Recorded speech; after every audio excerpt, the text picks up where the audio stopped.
Kulitku tuh nggak mulus seperti orang lain. Kalau misalnya orang lain kan bener-bener kayak, kinclong banget ya. Sedangkan aku kan dulu kan berjerawat parah, bopengan parah juga. Ya, jadi ini sudah banyak banget yang aku perbaikin dalam diriku. Tapi kan aku nggak sempurna seperti dokter-dokter kecantikan pada umumnya. Yang mulus banget kayak gitu. Itu yang buat aku tuh nggak pede. Sehingga aku berusaha menutupin kekuranganku dari ya mungkin dari sisi yang lain. Misalnya berpenampilan yang jadi lebih baik, nggak gendut kayak gitu ya. Terus rapi. Aku berusaha terawat ya demi untuk ya supaya pantas lah jadi dokter kecantikan. Dan aku tuh waktu pegang Athena itu aku pengen bikin Athena ini jadi brand besar karena aku orang manajemen kan. Aku pengen besarin Athena ini dan aku sebenarnya pengen buat istriku tuh terkenal. Sebenarnya dia duluan masuk TV sejujurnya. Jadi kayak aku tuh ngebuatin rancang sistem kayak gitu punya. Aku buat dia terkenal masuk TV. Tapi memang dia ini kan public speakingnya sebagus aku ya. Jadi waktu dia masuk TV keluar biasa aja, masuk TV keluar satu hari tuh wartawan nanya kayak gini, dia nggak bisa jawab, aku yang jawab. Nah sejak saat itu nempel terus ke aku sampai sekarang. Dia memang cantik ya, memang dia cocok jadi dokter kecantikan. Kalau dia yang terkenal, dia yang cantik ya wajar. Kalau aku kan nggak wajar menurutku ya, jadi aku nggak pernah berpikir jadi dokter kecantikan dan sampai detik ini aku nggak pernah kayak wah luar biasa ya dokter Richard tuh jadi dokter kecantikan yang terkenal di Indonesia. Aku juga nggak nyangka banget. Bangun Athenanya sekitar 7 tahun ya. Kalau aku sendiri. Orang lihat itu dokter Richard as a doctor ya.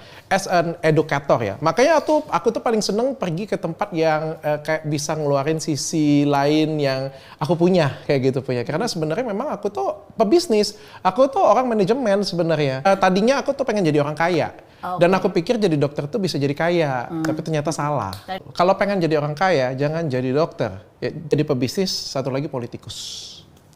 Kalau dikenal sebagai tetap dokter kecantikan, sekarang kan lebih ke entertainer ya. Sudah masuk ke dunia public figure lah ya, karena kan podcast. Dulu kan 100% edukasi. Kalau sekarang ini 5% edukasi. Beberapa orang ngomong itu kontroversi. Kalau menurutku itu adalah perjuangan. Tergantung sudut pandang mana kita ngelihat. Kalau kita melihat ada sesuatu hal yang salah, nggak semua orang itu berani untuk berkata sesuatu untuk sesuatu yang baik ya. Tapi ketika kita berkata sesuatu hal yang baik, ya berani spill sesuatu, berani bersuara sesuatu, terus kita dibilang kontroversi, menurut saya itu juga tidak bijak. Tergantung konteksnya. Kalau konteksnya ini salah, oke. Aku setuju sih kalau misalnya ada orang yang bikin gara-gara di media sosial tapi kayak nggak ada isinya, tapi paling nggak aku buat gara-gara di media sosial atau di dunia perartisan ataupun apapun itu, tapi kan masyarakat jadi tahu apa itu hidup Winon. Harus diakui suka atau tidak suka. Dulu ya orang tuh tahu Merkuri itu nggak boleh, tapi nggak tahu hidup Winon. Jadi sebenarnya aku ngelihatnya dari sisi positif ya, kalian boleh nilai, beberapa orang nilai nanti kontroversi, tapi kalau nggak seperti ini ya nobody knows. Sekarang pertanyaan saya kayak gini deh, orang ngomong jangan pakai Merkuri. Dari kapan sih kita dengar itu? Dari kecil. Pertanyaannya, kamu tahu nggak yang mana yang Merkuri itu? Aku hadir kan memberikan itu kan.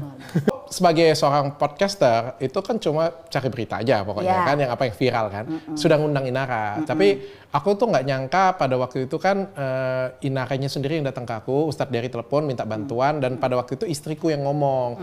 Nah ini bisa jadi komunikasi, bisa jadi pesan bahwa seorang wanita itu harus cantik untuk dirinya sendiri, harus punya modal, harus punya value, jangan tergantung dengan si suami kayak gitu. Supaya waktu ditinggal kita ada sesuatu nih, nggak kosong. Istri yang ngomong? Istri yang ngomong. Istri yang kasih tahu aku. Nah, pada waktu istri ngomong seperti itu, aku kembangin, coba kembangin. Dan itu deg-degan banget, karena kan dia buka cadar tuh. Di mana-mana kalau di Indonesia kan soal agama itu kan agak serem ya Bun ya.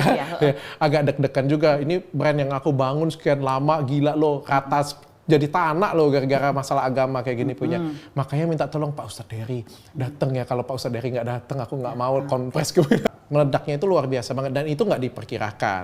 Yang distrategikan itu adalah waktu Inge datang, kan pilihannya adalah mau dijadikan dia brand ambassador atau dijadikan dia sesuatu. Ini kan anak S2, pinter, dibandingkan maksudnya punya talenta lah kayak gitu kan.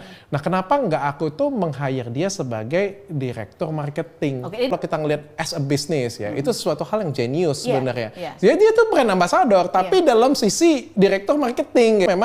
Memang kita angkat dia juga sebagai direktur marketing juga gitu.